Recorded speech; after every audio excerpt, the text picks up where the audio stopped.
2 years later, I'm in Rome doing Talented Mr. Ripley.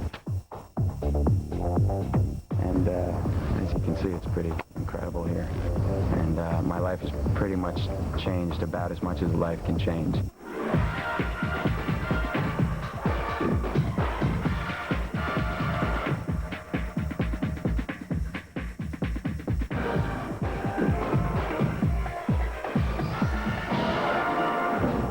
Oh, God, girls, eat your hearts out.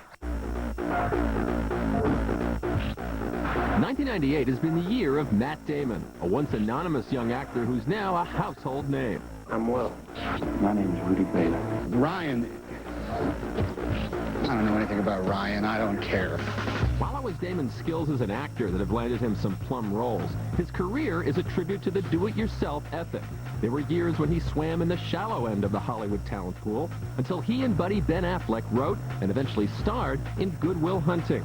Since that smash, it has been all Matt Damon's world. How do you like them apples? And now Damon stars opposite Edward Norton as a poker prodigy who trades in his cards for a law degree in the upcoming film Rounders. All right, kid, your first assignment. Pull up a seat next to me. I'd like to. I can't. I don't play cards. Get out of here. Actually, I wanted to be a basketball player, and my father told me that Tiny Archibald, who was my favorite player at the time for the Boston Celtics, was 6'1", and that's why they called him Tiny, and my dad was 5'11", and he was the tallest Damon ever to evolve, so I could pretty much give it up. Damon's boyish smile makes it hard to realize his success has been more than a decade in the making. When Matt was 12, he gave up the dream of being a professional athlete and considered acting. His best friend Ben Affleck was already making his way in show business, and Matt followed his lead. You didn't have to go out and kill a poor rabbit.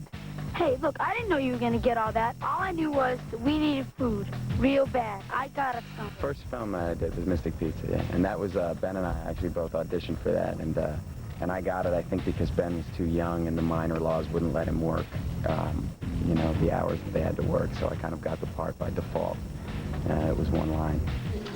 Mom, do you want my green stuff? That's called the tamale, Steamer. It's the best part. It's the steam. Don't eat it. It was incredible. I mean, I was completely gone the minute I walked onto the set, and I saw all the lights, and I saw 100 people just bustling around and just, you know, working hard, and just, I don't know, I completely fell in love with it. I was gone. Although Matt knew he wanted to be an actor, he applied and got accepted to Harvard. Matt balanced both work and school, landing a role as an anti-Semitic preppy in 1992 School Ties. It turns out our golden boy here is a lying, backstabbing kite. Adding him to the cast of other up-and-coming young actors like Chris O'Donnell, Brendan Fraser, and his friend Ben Affleck. Hey, we're the big men on campus. It's true. It was the role he thought would be the big one. They were saying, well, this is the next kind of group of actors, and so that's what I was hearing. And I remember saying to Ben, you know, this is it, we're on our way. And then after School Ties, I didn't get work for a couple of years. Well, excuse me if I have trouble sympathizing. You know, Harvard wants monthly reports on me. Matt returned to Harvard to continue his juggling act and began a project that would later evolve into Good Will Hunting. I was taking a playwriting class at Harvard, and I had all these scenes, but I didn't really have much of a story. So a few months later, I went out to California, and Ben was out there auditioning also, and I showed it to him. I said, yeah, this is good. We could write this. We could do this. And I said, yeah, but I have no idea where to go from here. He said, no, and neither do I. So we put it on the shelf. Shortly after his trip to L.A., Damon left Harvard to pursue acting full-time. I got a cap and gown and walked with my class, the class of '92. And so I have pictures that look like I graduated, which my mother says, you know, is kind of appropriate given kind of what I do for a living, that I would act like I was graduating. Damon got cast as a guilt-ridden, drug-addicted soldier opposite Meg Ryan and Denzel Washington in the 1996 film Courage Under Fire. Damon went to great lengths to make an impression and lost 40 pounds during the film's production to portray the after effects of war. It's really frustrating to be an actor and feel like you have a lot of energy and a lot to give and no one will let you, you know. And so I think you see actors all the time make the most of these roles that they're given a chance to play. Can you get it to her parents for me?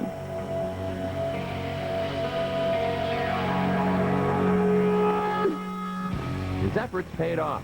Damon was cast in Francis Ford Coppola's The Rainmaker with Claire Danes and Danny DeVito.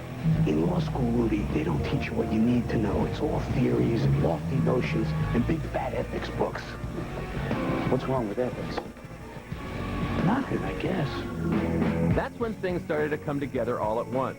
Damon and Affleck had taken Good Will Hunting off the shelf and crafted a finished screenplay. And after the project was put into turnaround due to creative differences with Castle Rock, they were given another chance. Damn right, it's cool. How you like me now? Miramax snapped up Good Will Hunting. This was the big one for Damon. He played the title character Will, with Affleck as his affable sidekick. Hey, Casey's bouncing up a bar at Harvard next week. We should go up there. What are we going to do up there? I don't know. Pick up some smart kids. Probably fit right in. Really was a terrific role, and Ben, you know, would have been incredible. And so it's like the guilt was like delayed. Now I'm like, oh man, but it's all right. Well, we're gonna write another one, and you know, and he'll be the man. Oh, what's up? You still tough? Come on! Good Will Hunting made a total of 4 films that the friends have thus far been in together. We had a thing a few years ago. We were going to try and see how many movies we could appear in together. You know, with like Chasing Amy, he just called up and said, yeah, come on down. Kevin will get you a line in the movie. Snoochie booches, huh?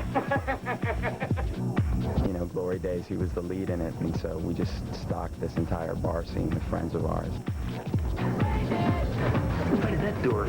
He campaigned really hard to be an Iraqi soldier in Courage Under Fire. He just to appear in like one frame getting shot. You know, it's kind of hard now that Good Will Hunting was a big hit. Now it's kind of obvious if we show up in the same things. The film was a huge hit, but the story of its creation turned Damon and Affleck into media heroes. You're on the cover of Interview, the two of you together. What is the deal with the hearts? I mean, that's a real touchy-feely kind of like deal. Like there. heartthrob, that's what I'm saying. Hot young actors. Hot young actors who look like they're about to French kiss each other. It wasn't exactly what we had in mind when we did the piece. The exposure made Damon's personal life column fodder. His relationships with co-star Minnie Driver and later with Winona Ryder were publicly dished, even as he claimed Oscar glory. Damon got nominated for Best Actor, and both walked away with Best Original Screenplay Oscars and Golden Globe. So how was your night? But the surfeit of public attention was a little more than Damon had in mind. It's more attention than any one person really should have, or really is healthy for one person anyway. For us, when things weren't going well, especially when we couldn't get work, it was like, oh man, why do we have to read about this guy? And now I'm that guy. So the person I was a few years ago is very much alive in me, you know, and kind of steps back and looks at all of it, and you know, in a sense, kind of looks at it objectively. Things blew up even more for Damon when Steven Spielberg's widely acclaimed war drama Saving Private Ryan was released, with Damon playing the title role.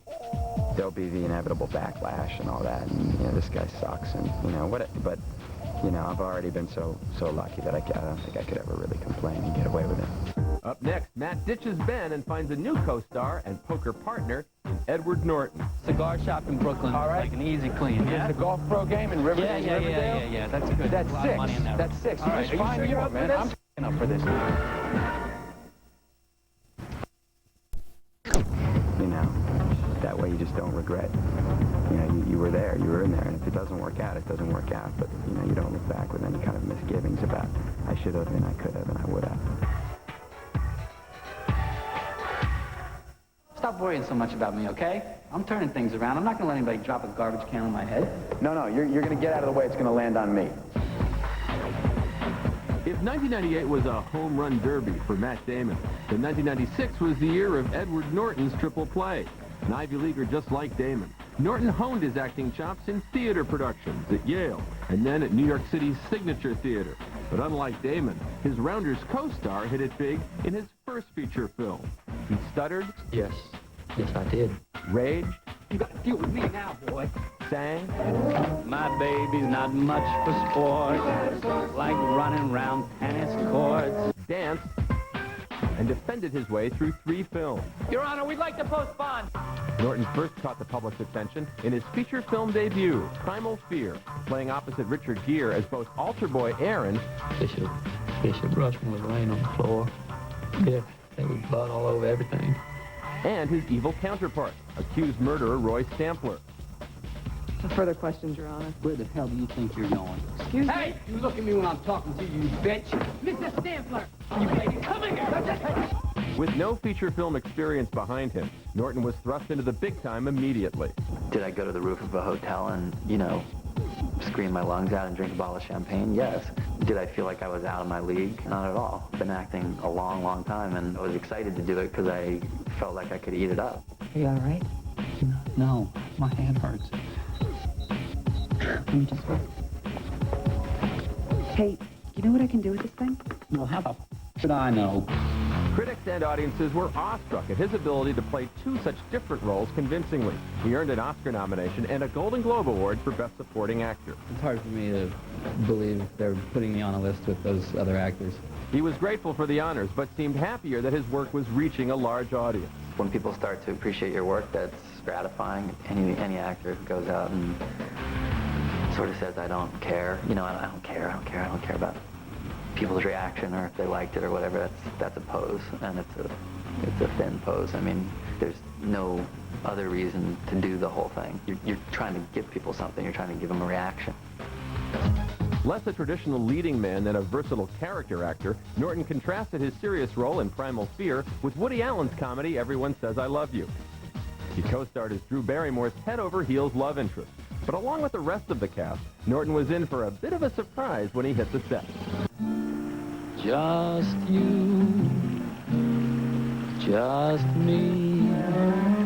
Let's find a cozy spot where no one can see. No one really knew it was going to be a musical. They slowly revealed it over time. We were all hooked in already, so there was kind of no escaping. The film was no blockbuster, but it did offer Norton the chance to work with one of the industry's legendary directors. It was Woody Allen, and I was working with Drew Barrymore. And thank God, for her, she was kind of an equivalent sort of student and fan of his film, so I had somebody to just sit there sometimes and just kind of go, wow, this is something. Take it easy, stay calm. Oh, my God. Norton's third and final film of '96 confirmed his versatility and character acting. This time he played a young idealistic lawyer defending Hustler magazine owner Larry Flint, played by Woody Harrelson, in the Milos Forman film The People versus Larry Flint. I'm not trying to convince you that you should like what Larry Flint does. I don't like what Larry Flint does.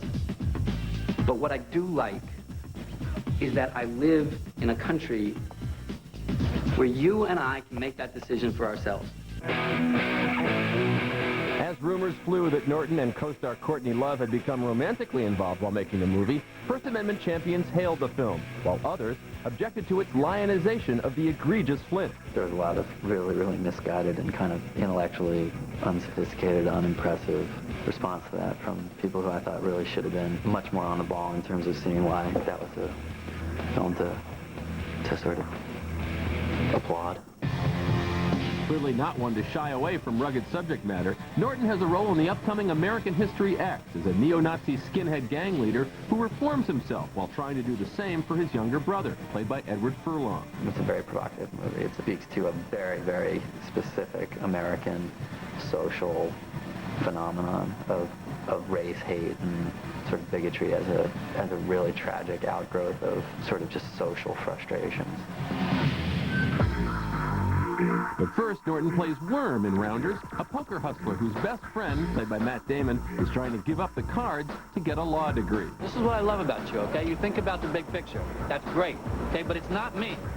I don't play the game straight up, and then if I lose, go get some real work or something, okay? I see a mark, I take them down.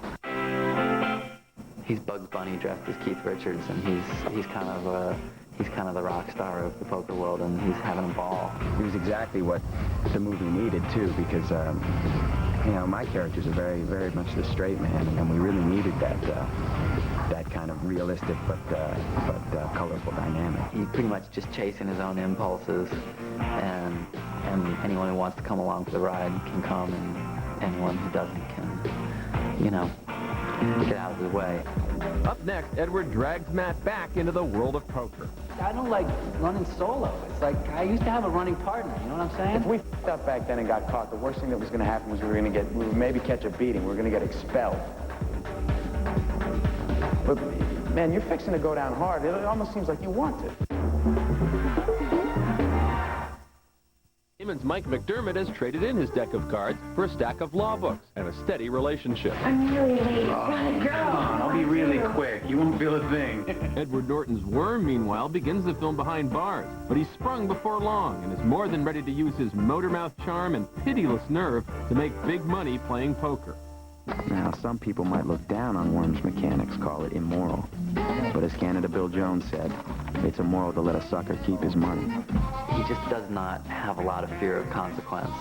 Those kinds of people always suck you in because the way they live seems very free of other people's opinions and other people's rules, and it's kind of sexy. Oh, come on. Worm tempts his longtime friend back into the gambling world that Mike has tried so hard to leave behind, further complicating their already intricate relationship. This one guy who's seemingly kind of bringing this guy down is really the only guy who understands him completely. You fellas notice how he wins every time he deals?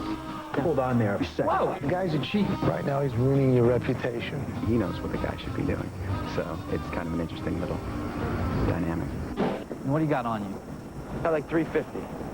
It's 1,200 between us. I mean, we might as well play the lotto. No, man, no. Listen, you find the games, you scout them out. I sit, I mop them up. Ineffably lovely Vanity Fair cover subject Gretchen Mol plays Mike's law school classmate and girlfriend, Jo, who's pulling him in the opposite direction, desperately trying to keep him on the straight and narrow. Explain the holding in the Luther Campbell case.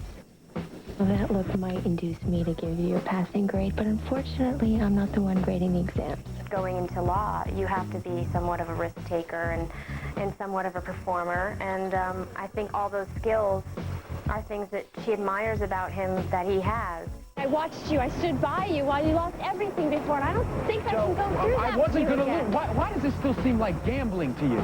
But I think she wants him to bring it into something that offers more stability and that's not as dangerous. You just told me you felt alive for the first time at a card table. No, what? What's that supposed to make me understand? The essence of the story is about a guy trying to figure out who he is and define himself separate from all these other people in his life and just kind of pursue his own gut. You domesticated yourself for this girl. Caught between two worlds, Mike seeks the advice of his law school professor, played by veteran screen actor Martin Landau. We can't run from who we are. Our destiny chooses us. Action. Under the direction of John Dahl, long a critic's favorite for his film noirs Red Rock West and The Last Seduction, Rounders corrals a host of experienced character actors, including John Malkovich as Mike's nemesis, the Russian card shark Teddy KGB. So you have my money? And John Turturro playing his poker world friend and advisor, Joey Knish. You little punk. I'm not playing for the thrill of victory here. I owe rent, alimony, child support. I play for money. Former Bond babe Famke Janssen turns up as the sultry poker club manager, Petra. Michael McDermott. I knew you'd be back. To add an air of realism to their characters and have a little fun along the way, Matt and Edward researched their roles by exploring some of New York City's hidden poker clubs, and even sat in on a few hands themselves. Deal. This was a fascinating group of people to kind of hang out with and watch do their thing, you know. And so Edward and I would go into these clubs and sit there and, you know, sometimes play and lose whatever we put up. And at some of the higher level games, we'd just sit behind and they'd let us kind of watch what was going on, and players would share their hands with us, and we could see kind of how they were making their moves and stuff like that.